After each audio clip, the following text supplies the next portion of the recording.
मसूरी में उत्तराखंड की जिया साहित्य कुटुंब अकादमी द्वारा मसूरी के राधा कृष्ण मंदिर के सभागार में अखिल भारतीय कवि सम्मेलन एवं सम्मान समारोह का आयोजन किया गया। कार्यक्रम के मुख्य अतिथि पूर्व पालिका अध्यक्ष मनमोहन सिंह मल, भाजपा के प्रदेश उपाध्यक्ष राजेश नौटियाल और मसूरी ट्रेडर्स वेलफेयर एसोसिएशन के अध्यक्ष रजत अग्रवाल ने दीप प्रज्वलित कर कार्यक्रम का शुभारंभ किया। आपसी सौहार्द एवं एकता भाईचारे का संदेश देते हुए आयोजित कवि सम्मेलन में संपत सरल ने अपनी वही परिचित व्यंग्यात्मक कविता पाठ किया। इस मौके पर साहित्य और सामाजिक कार्य के क्षेत्र में अहम योगदान देने वाले करीब 1 दर्जन लोगों को सम्मानित किया गया। कवि सम्मेलन की विशेष तौर पर सांप्रदायिक सौहार्द की अनूठी मिसाल पेश की। कवि जिया हिंदवाल, संजय जैन, लक्ष्मी प्रसाद बडौनी, अरुण भट्ट, योमेत बहुगढ़ा योगी, कृषांत गहतोड़ी, फौजिया अफजल कुमार, राघव, उमाशंकर, मनमौजी, सुरेंद्र कुमार शर्मा, रूबल कुमार, नीलम डिमरी, रईस सिद्दीकी, अब्दुल सुबहान खान, शाकिर बहरबी, बम्पर बहराइची, इकबाल अकरम, बिनीता चोपड़ा, शकुंतला इस्टवाल, विजय लक्ष्मी की काव्यात्मक देश प्रेम और व्यंग्यात्मक कविताएं पेश कर खूब तालियां बटोरी। उत्तराखंड की जिया साहित्य कुटुंब संस्था के अध्यक्ष जिया हिंदवाल ने बताया कि उनका साहित्य के प्रति बचपन से रुझान है। उन्होंने कहा कि उनका मकसद है कि युवा पीढ़ी को हिंदी और उर्दू का भाषा की तरह उनको आकर्षित करे, जिससे हिंदी और उर्दू भाषा के प्रति उनका लगाव हो। उन्होंने कहा कि कवि सम्मेलन के माध्यम से जहाँ मनोरंजन होता है, वहीं युवा पीढ़ी को हिंदी और उर्दू भाषा की बारीकियों को जानने का मौका मिलता है।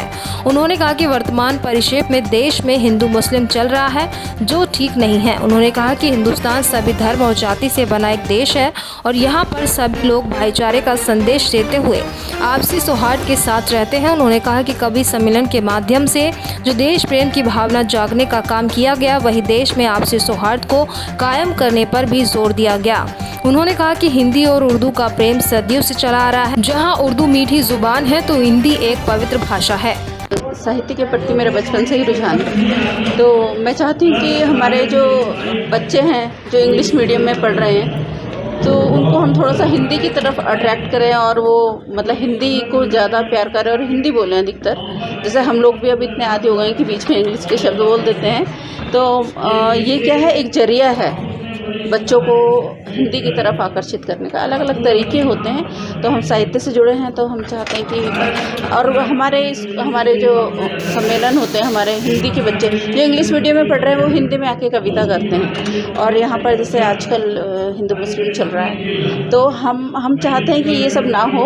हमारे यहाँ हिंदू भी आता है, मुस्लिम भी आता है, सिख भी आता है। हमारा बहुत हम चाहते हैं कि हम सब मिल के रहें जैसे हम पहले रहा करते थे। और इसलिए हमारे यहाँ बहुत दूर से, बहराइच से काफ़ी हमारे फ्रेंड्स आए हैं। तो मैं ऐसा तो नहीं कहना चाहूँगी, हिंदू मुस्लिम नहीं कहना चाहती, लेकिन बहुत खूबसूरत ये माहौल है।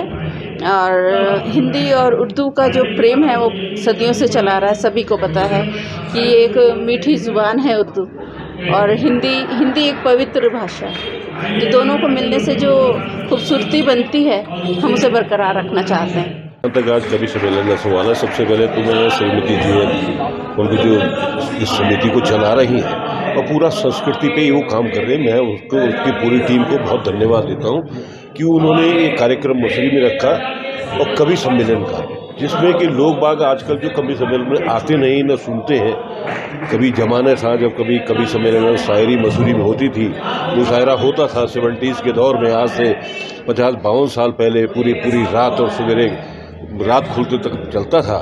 अब उस दौर को दोबारा अगर इस संस्कृति के साथ जोड़ा जाए, और उन्होंने आज पूरे कई राज्यों के यहाँ पर कवियों को बुला करके एक कवि सम्मेलन किया, मैं बहुत बधाई देना चाहता हूँ कि इस संस्कृति को आने वाली पीढ़ी को बचाने के लिए इस कार्यक्रम को उन्होंने यहाँ पर किया, वो बधाई के पात्र है। मैं तमाम कवियों को धन्यवाद भी देना चाहता हूँ। स्थानीय लोग जो आज इसमें कवि सम्मेलन में आए हैं, पत्रकार साथियों को भी देता हूँ कि एक कवि सम्मेलन को प्रोत्साहन करने के लिए, अपनी संस्कृति आगे बढ़ाने में अपना योगदान यहाँ पर देने आए।